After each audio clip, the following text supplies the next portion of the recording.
Okay, तो aggregate demand हमने पढ़ा कि क्वांटिटी जो टोटल या sum total amount of goods which are demanded by all the person in a country और all the people of the country. एक country में जितने भी लोग हैं उन्होंने एक साल के दौरान जितने भी फाइनल गुड्स एंड सर्विसेज की डिमांड की, दैट इज एडी।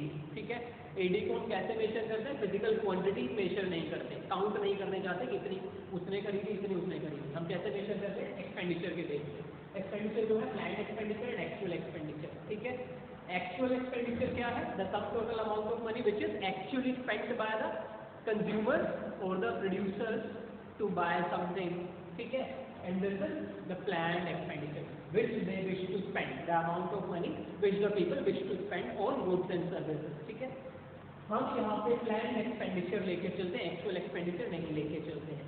ठीक है, क्योंकि बजट बनाया उसका एक रिकॉर्ड है, लेकिन कितना कितना किस चीज़ के ऊपर खर्च किया वो रिकॉर्ड है। एक टॉफी भी खरीद के लाए, एक चॉकलेट भी खरीद के लाए, एक्चुअली है तो वो भी एग्रीगेट डिमांड का ही पार्ट ना, हिस्सा। वो चॉकलेट भी तो फाइनल गुड थी, है ना, फिनिश और फाइनल गुड, अल्टीमेट गुड। लेकिन उसके ऊपर जब आपने खर्चा किया तो कहीं क्या वो आपके रिकॉर्ड में थी?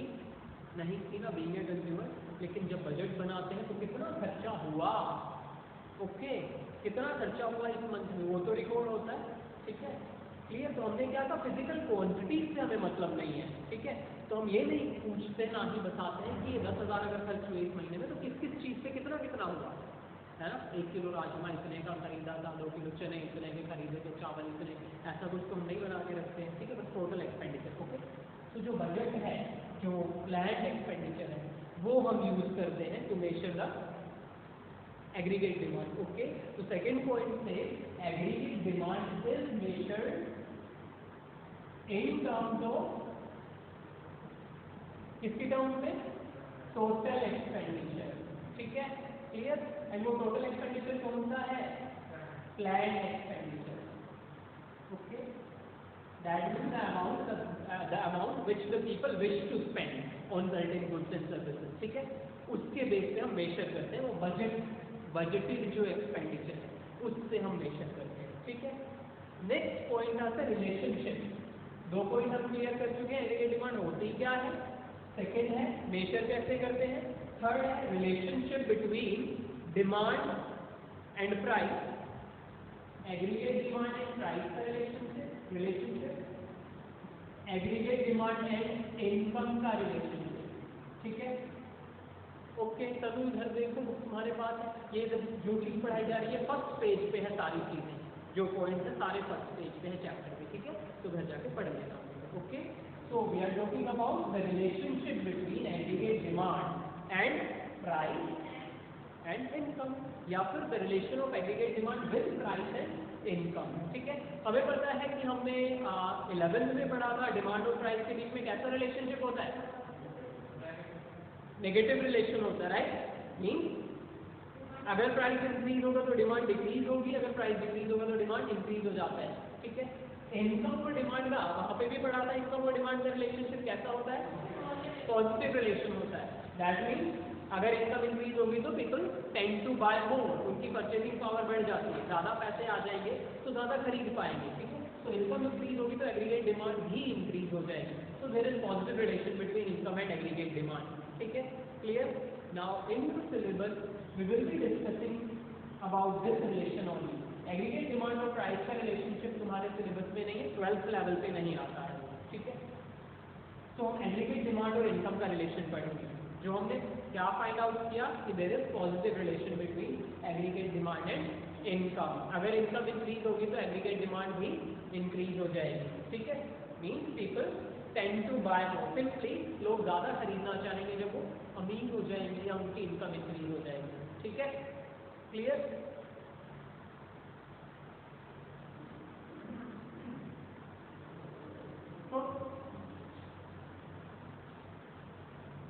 अब एक और कॉन्सेप्ट आता है, दैट इज कि जो एग्रीगेट डिमांड है, ठीक है, 2 लोग मेनली या जनरली डिमांड करते हैं, 2 parties generally demand in a country और in an economy. One is the consumer, one is called the consumer and the other one is called the producer. Goods and services की demand यही लोग करते हैं, या तो प्रोडक्शन पर्पज के लिए की जा रही होगी या फिर कंजम्पशन पर्पज के लिए। ठीक है, है। एक चीज दिमाग में बिठा के रखना, जो एग्रीगेट डिमांड है, हमने क्या कहा मीनिंग में, it is the sum total demand of all final goods and services. जो भी डिमांड होगी वो फाइनल गुड्स की होगी, ठीक है। एग्रीगेट डिमांड जो काउंट करते हैं वो फाइनल गुड्स की काउंट होती है, ठीक है। इंटरमीडिएट और रॉ मटेरियल को हम काउंट नहीं करते हैं, एग्रीगेट डिमांड में इंक्लूडेड नहीं होती है, ठीक है। कंजम्पशन, फाइनल गुड्स नहीं करते हैं which are ready to consume, which are consumable, okay, वही गुड्स कंज्यूम होती है ना। ऐसा तो नहीं है कि रॉ मटेरियल को कंज्यूम कर लेते हैं। अगर रॉ फॉर्म में कंज्यूम करते हो तो भी वो फिनिश्ड या फाइनल गुड ही कही जाएगी। फॉर एग्जांपल एप्पल खाया, ठीक है, क्या है वो ही उसकी रॉ फॉर्म है और वही उसकी फिनिश्ड फॉर्म है। कोई प्रोसेसिंग तो नहीं हुई बीच में, पेड़ से तोड़ के लाए, बीच में कौन थे, इंटरमीडिएरीज थे, ट्रेडर्स थे, जो सिर्फ अपनी सर्विसेज दे रहे थे कि वहां से फार्मर से खरीदा और मार्केट में या मंडी में ले जाके बेच दिया और लोगों ने वहां से खरीद लिया। क्या उन इंटरमीडिएरीज ने उनके ऊपर कोई प्रोसेसिंग की? नहीं की ना। वो फिर जो आते हैं प्रोसेस्ड आते हैं, ठीक है, जिनकी हम बात कर रहे हैं कि कुछ कंपनी, ठीक है, लाइक आप रिलायंस फ्रेश से खरीदने जाओगे, ठीक है, तो अपनी टैगिंग वहाँ पे लगा देते हैं according to the graded products आपको वहाँ पे मिलते हैं। फार्म प्रोडक्ट्स को कंपनी ग्रेडिंग करती है अकॉर्डिंग टू देयर क्वालिटी। मिलता है तो स्टिकर लगा मिलता है बेस्ट क्वालिटी, ठीक है, हालांकि वो रेडी भी मिल जाता है, ठीक है, वो तो ऐसे ही लगा दिया जाता है, ठीक है। लेकिन जब हम ऐसे स्टोर से खरीद के लाते हैं, लाइक बिग बाजार हो गया, रिलायंस फ्रेश हो गया, ठीक है, या फिर इजी डे हो गया, ठीक है, तो ये ग्रेडेड प्रोडक्ट्स होते हैं, वहाँ पे क्वालिटी के अकॉर्डिंग ग्रेड दिए जाते हैं, ओके, ठीक है। तो उनकी प्रोसेसिंग हुई, ओके, लेकिन उस प्रोडक्ट का शेप, साइज, कलर उस प्रोसेसिंग की वजह से चेंज नहीं हुआ। वो एप्पल कलर में चेंज होता है कैसे?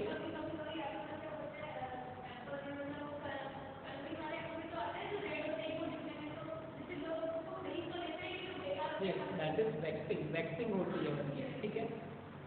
तो मतलब अल्टीमेटली यूटिलिटी वही दे रहा है, कलर चेंज हो गया थोड़ा बहुत, मतलब वो क्या होता है, होता तो उस टाइम भी रेड है, बट उसमें रेडिश शाइन है वैक्सिंग के बाद ज़्यादा आ जाती है, कलर तो वैसा ही रहता है।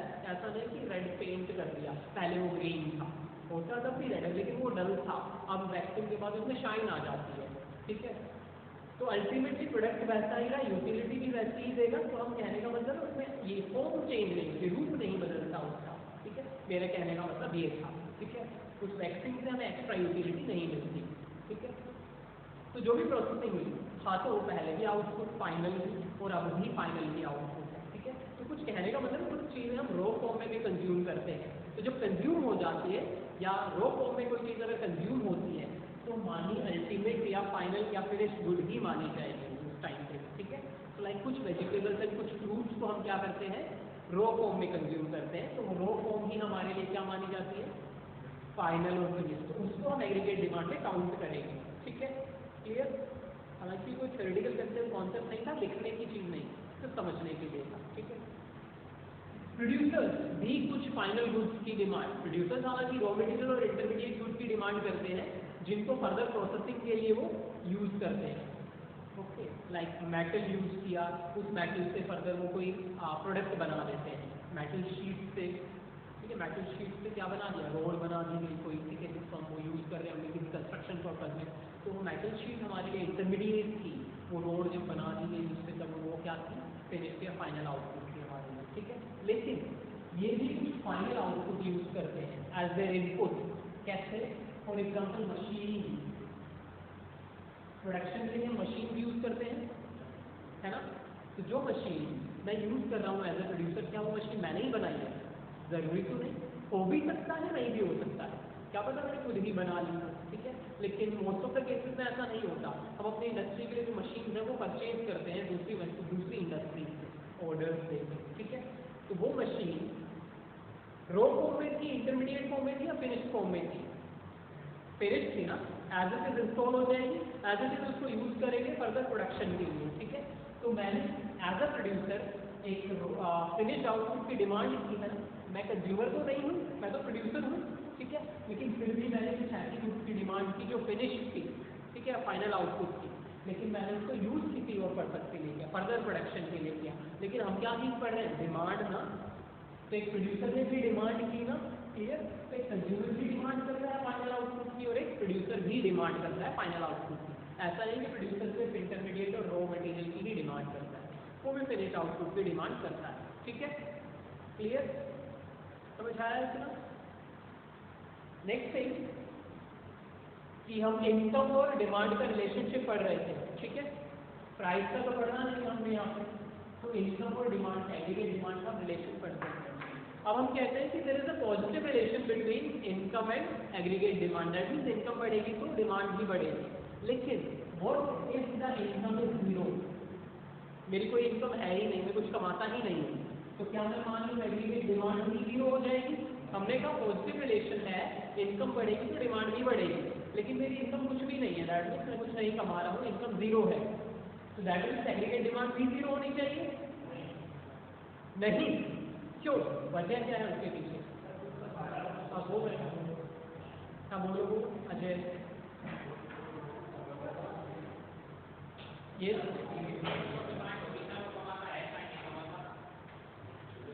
जैसे फॉर एग्जाम्पल किस चीज़ की डिमांड?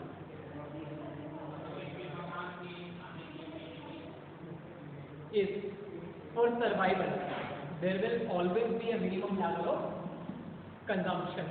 ठीक है, जिंदा रहने के लिए कुछ ऐसी चीजें हैं जो नेसेसरी है, ठीक है। Either the person is earning और not, the demand will be there. This is called the minimum level of consumption. Okay, उसे हम कहते हैं मिनिमम लेवल ऑफ कंजम्पशन, जो कि एक पर्सन को करना पड़ेगा ही पड़ेगा, क्यों?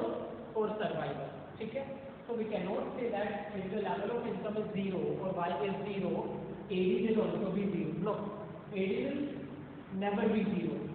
एग्रीगेट डिमांड कभी भी जीरो नहीं होती है, ठीक है। हमें कंजम्पशन करना ही करना पड़ता है कुछ ना कुछ चीज़ों का, ठीक है, सर्वाइवल के लिए। तो एग्रीगेट डिमांड कभी भी जीरो नहीं होती, ओके, जितना भी होती है, ठीक है। एक्सपेंडिचर के बेस पे मेजर करते हैं तो वो 5 रुपये खर्च किए, ठीक है, 5,000 किए, कुछ भी डिनोमिनेशन ले लो इसके आगे, 5 लाख किए, 5,000 किए, 5 रुपये किए, ठीक है, लेकिन कमा कितना रहा हूँ? जीरो, ठीक है, तो फिर भी मैं स्पेंड कर रहा हूँ। ओके, तो फर्स्ट थिंग क्या है कि इनकम जीरो है but aggregate demand still will still be there, okay, or a consumer will consume something, okay, that will be the minimum level of consumption for survival, ठीक है। उसे हम क्या कहते हैं? क्या कहते हैं? हाँ, उस मिनिमम लेवल ऑफ कंजम्पशन को कहते क्या है? कौन बोला? Total autonomous consumption. देख के तो कोई भी बता देगा, देख के बता ना, उसको कह रहा हूँ मेरे ऊपर को देख के। Okay, so that will be autonomous consumption। क्या? जीरो लेवल ऑफ इनकम पे जो भी एग्रीगेट डिमांड है, right, zero level of income, then y is equal to zero, AD is still there, aggregate demand कुछ भी है, उस aggregate demand को हम क्या कहेंगे? This is autonomous consumption। हमने कहा ना ये तो करना ही करना पड़ेगा, ठीक है, फॉर सर्वाइवल, ऑटोनोमस है, that's why we have called it autonomous, क्योंकि ये कंज्यूम करना ही करना पड़ेगा। The minimum level of consumption will be there, ठीक है, एक मिनिमम लेवल ऑफ कंजम्पशन वहाँ पे होगा ही होगा, इसलिए इसको ऑटोनोमस कंजम्पशन नाम दिया। Okay, which is represented by T bar, इसको डिनोट करते हैं टी बार, ऑटोनोमस कंजम्पशन को टी बार से डिनोट करते हैं, ठीक है। Okay, clear? नाउ अब हम रिलेशनशिप दिखा सकते हैं, ओके। तो जो रिलेशनशिप दिखाते हैं वो हम दो फॉर्म्स में दिखाते हैं, ओके, प्रेजेंट करते हैं इन दोनों के रिलेशन को हम प्रेजेंट करते हैं। तो presentation of the relation, presentation of the relation in the form of a table, income और कंजम्पशन का रिलेशनशिप टेबल की फॉर्म में भी दिखाया जा सकता है, टेबुलर फॉर्म में, और ग्राफ की फॉर्म में भी दिखाया जा सकता है, ठीक है, clear? So we can present the relationship of income and consumption either in the form of table or in the form of graph, ठीक है। तो टेबल की फॉर्म में जब हम दिखा रहे हैं, it is called AD schedule, ठीक है। एडी शेड्यूल को कैसे डिफाइन, देखो मैंने क्या लिख दिया है, एडी शेड्यूल, और हम कह रहे हैं it is the presentation of income and consumption the relation, it is the presentation of the relationship of, किसकी relationship, income and consumption in the form of table, it is called aggregate demand schedule. क्या है aggregate demand schedule, income और consumption के relation का tabular form में presentation ही aggregate demand schedule होता है, ठीक है। तो what is AD schedule, the tabular presentation of, इसका प्रेजेंटेशन है द रिलेशन ऑफ, इनके बीच में क्या रिलेशन है उसको हम टेबल की फॉर्म में दिखा रहे हैं, ठीक है। तो रिलेशन को टेबल की फॉर्म में दिखाओगे, और रिलेशन किस किस का है, रिलेशन किस किस का है, इनकम एंड कंजम्पशन का रिलेशन, ठीक है। किसकी फॉर्म में है, टेबल की फॉर्म में, क्या बन गया वो, एग्रीगेट डिमांड शेड्यूल, ठीक है, क्लियर। नाउ एडी कर्व, अब एडी कर्व को डिफाइन कर सकते हो, एग्जैक्ट वही है, सिर्फ वर्डिंग चेंज हो जाएंगी, रिलेशन इन्हीं के बीच में रहेगा, प्रेजेंटेशन है रिलेशनशिप की, लेकिन किसकी फॉर्म में है, ग्राफ की फॉर्म में, तो उसे हम क्या कह देंगे, एडी कर्व, ओके क्लियर। तो it is the graphic presentation, AD curve क्या है, the graphic presentation of relation between income and consumption, income and consumption के रिलेशन की जो ग्राफिक प्रेजेंटेशन है उसको हम क्या कहते हैं, एडी कर्व, ठीक है। तो हम जो रिलेशनशिप है टेबल की फॉर्म में भी दिखाएंगे और ग्राफ की फॉर्म में भी दिखाएंगे, ठीक है। तो पहले एग्रीगेट डिमांड शेड्यूल ड्रॉ करते हैं, ओके। इनकम एंड कंजम्पशन, हमने कहा इनकम जीरो है तो कंजम्पशन फिर भी वहां पे कुछ ना कुछ एक कंज्यूमर कंज्यूम कर रहा होगा जरूर, तो इनकम का बेस कहाँ से शुरू होगा, जीरो। ऐसा भी तो हो सकता है कि कुछ ना कमा रहा हो, तो मिनिमम लेवल ऑफ इनकम कितना हो सकता है, कितना हो सकता है, या कुल इनकम है जीरो, ठीक है, that is the minimum level of income. Minimum level of consumption कितना हो सकता है, जीरो तो नहीं हो सकता, हमने कहा consumption will never be zero, consumption कभी भी जीरो नहीं होगी, ठीक है। तो दैट मीन्स जीरो से अबव ही होगी, ठीक है। तो 1 भी हो सकती है, 2 भी हो सकती है, 5 भी हो सकती है, 10 भी हो सकती है, ठीक है, क्लियर। हम कुछ भी ले सकते हैं, ओके। तो 5 ले लें, फिर उससे हमारी कैलकुलेशन ही वो हो जाएगी, जब ग्राफ ड्रॉ करोगे तो प्रॉब्लम हो जाएगी 0.1 से कहाँ दिखाओगे। तो हमने 5 ले लिया है कंजम्पशन, ठीक है, इनकम जीरो है, कंजम्पशन 5 है। हमने कहा इनकम बढ़ेगी तो कंजम्पशन बढ़ेगा, ठीक है, इससे घट तो सकती नहीं है इनकम, जीरो से तो कम नहीं जा सकती, ओके। मेरा एम्प्लॉयर मेरे घर से तो निकाल नहीं लाएगा, इतना ही करेगा ना, सैलरी नहीं देगा जी, ठीक है, जीरो हो गई मेरी, मैं ऐसा तो नहीं कि मुझसे ही ले लेगा कि आप अपना पिछला कमाया हुआ भी दे दो, तो नेगेटिव में तो नहीं जाएगी इनकम, ठीक है, ओके, ठीक है। तो अब इस लेवल से इनकम बढ़ेगी, ठीक है, इस लेवल से इनकम बढ़ेगी। दूसरी बात, हमने कहा कि दोनों बढ़ते हैं, जब इनकम बढ़ेगी तो कंजम्पशन भी बढ़ेगा या एग्रीगेट डिमांड भी बढ़ेगी, लेकिन इनकम ज़्यादा तेजी से बढ़ती है और कंजम्पशन स्लो। क्यों, रीजन बीइंग क्योंकि एक कंज्यूमर अपनी सारी की सारी इनकम कंज्यूम नहीं कर देता है, कुछ ना कुछ तो बचा के भी रखेगा, ठीक है, ये जनरल टेंडेंसी होती है सभी की, बीइंग अ ह्यूमन, ठीक है, सारा का सारा वो कंज्यूम नहीं करता है, ठीक है। तो इनकम भी बढ़ेगी, कंजम्पशन भी बढ़ेगा, लेकिन income will increase more rapidly than consumption, ठीक है, वो कंजम्पशन से ज़्यादा तेजी से बढ़ेगी। 10, अब इनकम बढ़ गई 0 से 10 हो गई है, कंजम्पशन भी बढ़ गई 10 हो गया है, फर्दर इनकम और इंक्रीज होती है 20, 15, 30, 20, ठीक है, बन गई table. This is the aggregate demand schedule, relationship दिख रहा है, both are increasing but not in the same proportion। देखो परसेंटेज निकालोगे, इसका भी परसेंटेज निकालोगे, इसका भी निकालोगे, दोनों का परसेंटेज अलग अलग आएगा, ठीक है, क्लियर, फॉर एग्जाम्पल इसका मैं परसेंटेज निकालूं, कितना परसेंट इंक्रीज हुआ है इनकम? 10%, 100%। चेंज कितना आया? 10। डेल्टा वाई है 10, ठीक है, डिवाइडेड बाय वाई, पहले वाई कितनी थी? 0, ठीक है ना, 0 थी। अब परसेंटेज निकालोगे, ठीक है, तो कितने से मल्टीप्लाई करोगे?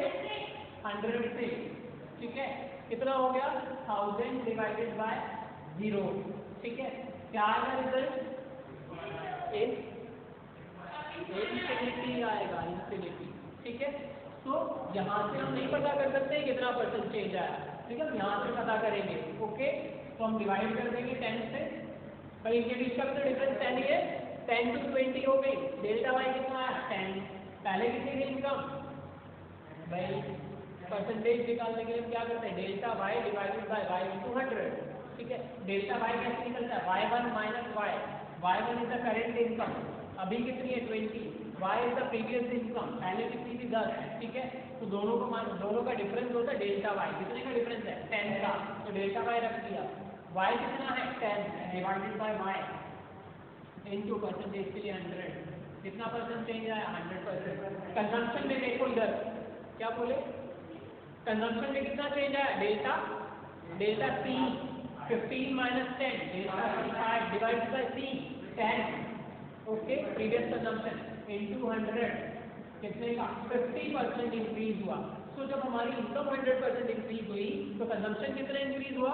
50%, ठीक है। तो सेम प्रोपोर्शन में इंक्रीज नहीं हुआ, ओके। तो इनकम भी बढ़ेगी, कंजम्पशन भी बढ़ेगा, but not in the same proportion.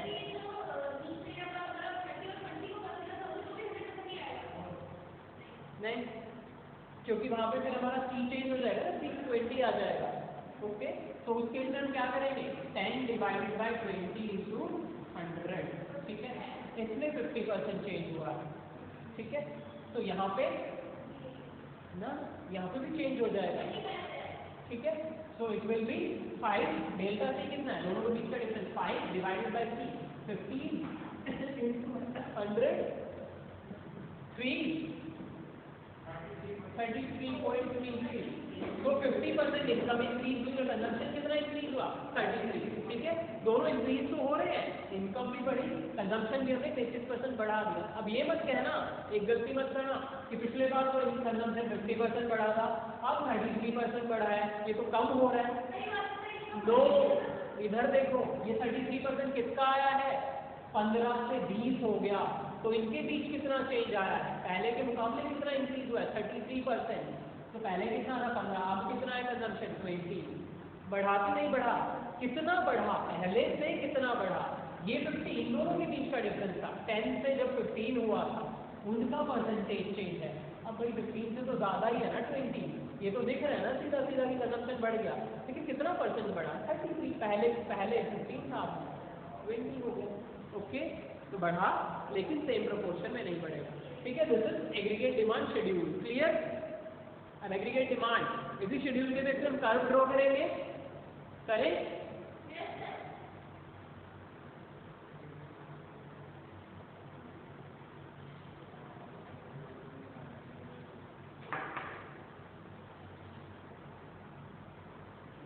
हमें पता है कर्व पे हम 2 एक्सिस लेके चलते हैं, O x axis and O y axis, ठीक है।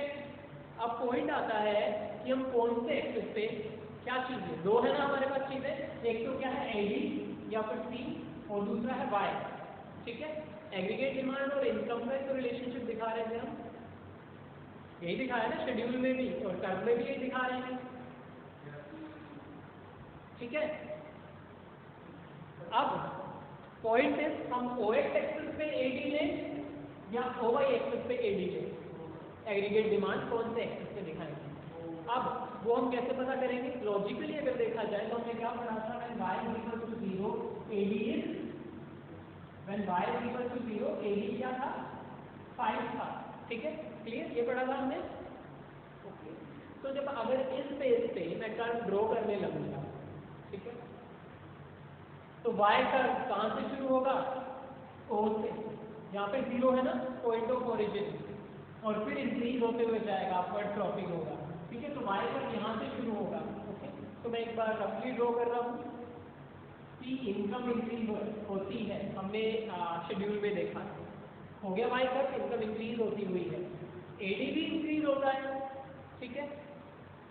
अब अगर मैं एग्रीगेट डिमांड और एक एक्सिस पे ले लूँ और इनकम यहाँ पे ले लूँ, ठीक है, तो एग्रीगेट डिमांड कहाँ से शुरू होगा, कौन से एक्सिस पे, एडी दिखा पा रहे हो, और एक एक्सिस पे ये रहा। तो यहाँ से शुरू 0.4 से तो शुरू नहीं होगा, क्यों, क्योंकि एडी 0 नहीं है, एडी 5 है, तो ये यहाँ से नहीं, यहाँ से कहीं शुरू होगा, ठीक है।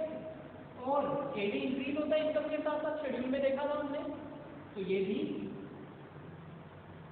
अपवर्ड क्रॉपिंग होगा कुछ इस तरीके से। एग्रीगेट डिमांड से नीचे, सॉरी इनकम से नीचे ही रहेगा, क्योंकि इनकम ज्यादा तेजी से बढ़ती है, राइट, है ना। Income increases more rapidly than AD, ठीक है। तो ये इसके नीचे ही रहेगा, ओके, क्लियर।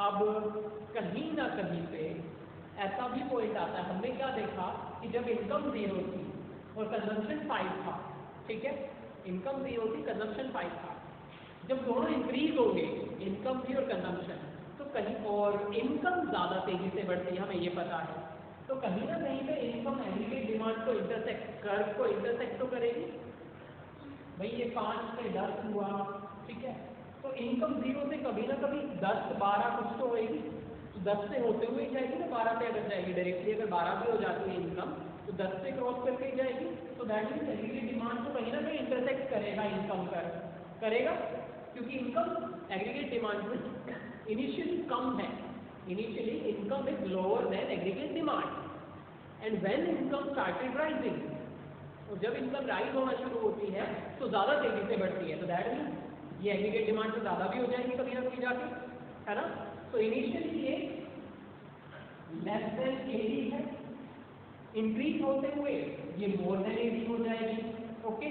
तो इन दोनों के बीच में कहीं ना कहीं y इक्वल टू एडी भी आएगा, राइट।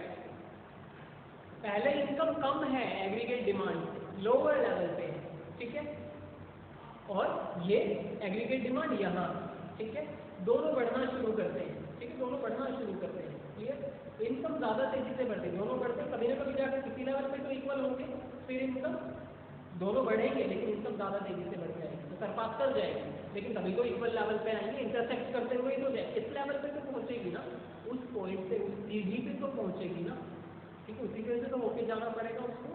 तो जैसे हमने शेड्यूल में देखा था कि वाई का था 0 10 20 30 एंड एडी था हमारा 5 10 15 20, ठीक है, दोनों इंक्रीज हो रहे हैं, तो कहीं ना कहीं दोनों एक दूसरे के इक्वल भी हुए, ठीक है, clear. y is equal to AD, ये 10 हुआ, ये भी 10 हुआ, फिर इनकम सरपास कर गई एग्रीगेट डिमांड को, ठीक है, तो दोनों इक्वल हो गए इस स्टेप पे, ओके, ठीक है। इंटरसेक्ट तो जरूर करेगी जब उससे तेजी से बढ़ेगी तो, ठीक है, इस केस में नहीं करती, कर ही नहीं पाएगी, क्योंकि इनकम ज्यादा तेजी से बढ़ जाएगी, एग्रीगेट डिमांड बढ़ेगी होगी, लेकिन धीरे धीरे बढ़ेगी।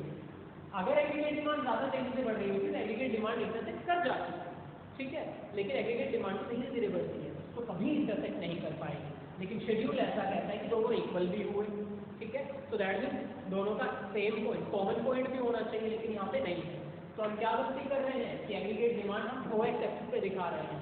अगर हम एग्रीगेट डिमांड को OY एक्सिस पे दिखाएं तो ऐसा पॉसिबल हो सकता है, ये वाला केस, कैसे,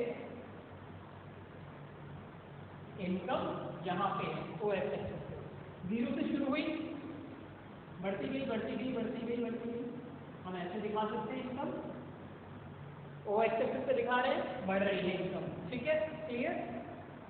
एग्रीगेट डिमांड हमने किस पे दिखाया, OY एक्सिस पे दिखाया, और एग्रीगेट डिमांड कहाँ से शुरू हुआ है, 5 से, तो O से शुरू नहीं होगा, ठीक है, 5 से यहाँ से शुरू कर रहा हूँ, ओके, देन 5 से 10 हो गया, तो 10 होगा तो ये ऊपर जाएगा, ठीक है, लेकिन 10 से ये क्या है, दोनों इक्वल है, तो जहाँ पे इनकम 10 है, ठीक है,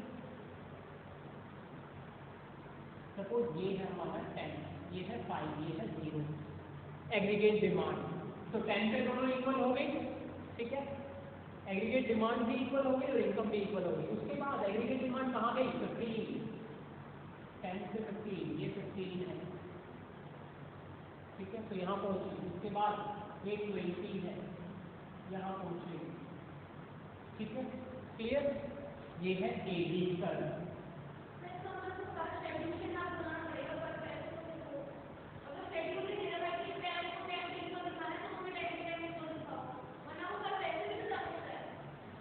देखो हमें ये मार्किंग दिखाने की जरूरत नहीं है, ना ही ये मैच कराने हैं पॉइंट को, मैंने समझाने के लिए बता दिए थे। हमें बस फैक्ट्स पता होने इतना काफी है। हमें 2 फैक्ट्स पता है, दोनों साथ साथ बढ़ते हैं, सेम प्रोपोर्शन में नहीं बढ़ते। दूसरी बात, इनकम ज़्यादा तेजी से बढ़ती है, तो जब ज़्यादा तेजी से बढ़ेगी तो एग्रीगेट डिमांड को सरपास तो कर ही जाएगी, क्योंकि पहले इनकम कम थी, फिर ज़्यादा तेजी से बढ़ेगी तो एग्रीगेट डिमांड से ज़्यादा हो गई, तो ज़्यादा तभी होगी ना जब ये इसको काटते हुए जाएगी, ठीक है। तो हमें सिर्फ ये 2 फैक्ट्स पता होने चाहिए कि पहले इनकम कम थी एग्रीगेट डिमांड से और फिर इनकम ज़्यादा हो गई एग्रीगेट डिमांड से, ठीक है। इन दोनों का मिड पॉइंट है y = 80। कभी ना कभी तो इक्वल हुई होगी ज़्यादा जाने के लिए, ठीक है, क्योंकि यहाँ पे देखो कम थी, इस प्रोपोर्शन में देखो, इस हिस्से में ये इनकम कर्व है और ये ऊपर वाला एग्रीगेट डिमांड कर्व है। तो ये जो पोर्शन है यहाँ पे क्या है, y < AD, ठीक है, और दोनों बढ़ भी रहे हैं, लेकिन इनकम इतनी ज़्यादा तेजी से बढ़ती है कि एग्रीगेट डिमांड को सरपास कर जाती है, ठीक है। कर गई यहाँ पे, ये इनकम कर्व ऊपर चला गया पूरी एग्रीगेट डिमांड कर्व। तो इस पोर्शन में क्या है, y > AD, बीच का कहा गया y = AD, ये रहा पॉइंट, इसे हम कहते हैं BEP, ब्रेक इवन पॉइंट, ठीक है, जिसको हम कहते हैं नो प्रॉफिट नो लॉस, ठीक है। तो यहाँ पे हमें ना तो बच रहा है, ना तो सेविंग पॉजिटिव में है और ना ही सेविंग नेगेटिव में। क्या है सेविंग? 0, ठीक है। ये वाला कॉन्सेप्ट समझ में आया कि एग्रीगेट डिमांड और इनकम का रिलेशनशिप ग्राफिक फॉर्म में हम कैसे दिखाएंगे। इनिशियली इनकम कम है और 0 से शुरू होती है तो ऐसे इंक्रीज होगी। एग्रीगेट डिमांड कभी भी 0 नहीं होती है तो वो अबव पॉइंट ए शुरू होगी और y एक्सिस पे ही दिखाएंगे हम एग्रीगेट डिमांड को। एंड इंक्रीज होते हुए एग्रीगेट इनकम जो है इतना ज़्यादा तेजी से इंक्रीज होती है कि वो इंटरसेक्ट कर जाती है एग्रीगेट डिमांड को, और जो पॉइंट ऑफ इंटरसेक्शन होता है उसे हम कहते हैं BEP, ब्रेक इवन पॉइंट, ठीक है, नो प्रॉफिट नो लॉस की सिचुएशन, ठीक है। अब इसी ग्राफ में हम 3 कंडीशन देखेंगे, फर्स्ट ये, सेकंड ये, थर्ड ये, ठीक है।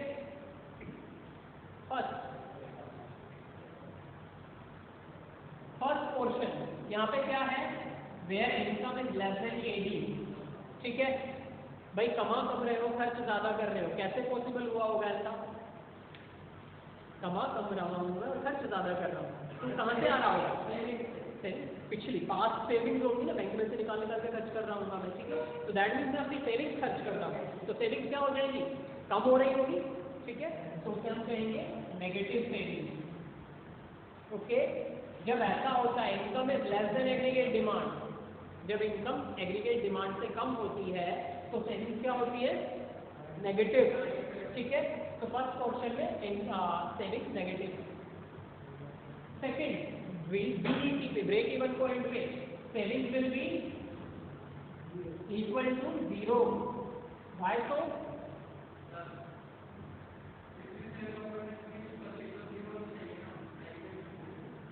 ये तो नहीं कहा कि सारी सेविंग, पिछली सेविंग 0 होनी चाहिए, तो ऐसा कह रहे हैं पिछली सेविंग यूज कर ली, अब सेविंग 0 हो गई, जरूरी तो नहीं मैंने सारा पैसा निकाल लिया एक ही बारी में।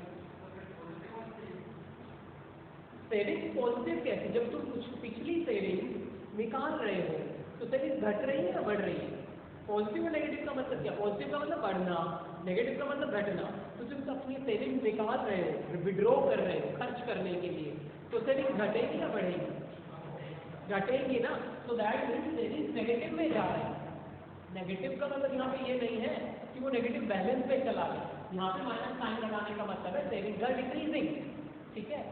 ठीक है, पहले 15,000 से 5,000 निकाल दिया तो माइनस ही तो करोगे 5,000, प्लस तो नहीं कर दोगे, ठीक है। तो आपकी सही बची 10,000 बचे, -10,000 थोड़ा ना बचेगी।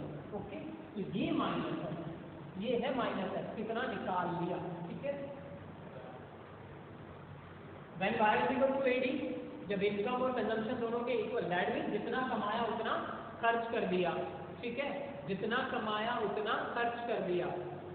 Okay, y is equal to AD, saving कितनी होगी 0, तो यहाँ पे ऐड होएगा 0, ठीक है, जितना कमाया उतना ही हमने खर्च कर दिया। थर्ड क्वेश्चन बन गया खर्च का ये वाला, where y is greater than AD, कमा ज्यादा रहे हैं और खर्च कम रहे हैं, ठीक है, तो सेविंग्स क्या होगी पॉजिटिव, ठीक है, तो यहाँ पर हमारा एस पॉजिटिव में चला जाएगा, ठीक है। तो 3 सेविंग्स के लेवल आ गए यहाँ पे और यहाँ पे, ठीक है, क्लियर। तो हमने क्या पढ़ा, ऑटोनोमस कंजम्पशन पढ़ा। ऑटोनोमस कंजम्पशन कब होता है,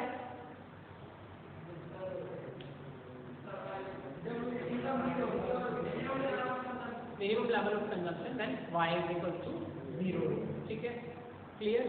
सेविंग फंक्शन में भी पढ़ेंगे हालांकि इनको, सेविंग्स हमने पढ़े अलग अलग की, नेगेटिव सेविंग्स होती है, ठीक है। अब एक और चीज, we are correlating the term, ध्यान देना, ठीक है। नेगेटिव सेविंग्स कब होती है, इस केस में जब इनकम कम है और कंजम्पशन ज्यादा है, ठीक है। तो जब इनकम 0 होगी और कंजम्पशन ऑटोनोमस है, ऑटोनोमस कंजम्पशन, तब भी सेविंग्स क्या होंगी नेगेटिव। ओके, तो मैं यहाँ से इस इनकम को हटा देता हूँ, हम रिलेशन इसे और इसका देखेंगे आगे जब फंक्शंस पढ़ेंगे। तो जब ऑटोनोमस कंजम्पशन होगी तो सेविंग्स कितनी होगी नेगेटिव, माइनस। ओके, क्लियर, ठीक है। जितना ऑटोनोमस कंजम्पशन होगी वो ही हमारी नेगेटिव सेविंग हो जाएगी, जितना ऑटोनोमस कंजम्पशन होगी वही हमारी नेगेटिव सेविंग हो जाएगी।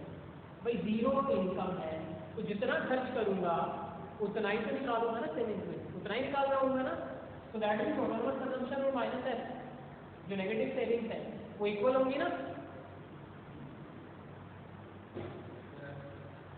ठीक है। समझ आ रहा है मैं क्या कहना चाह रहा हूँ तनु?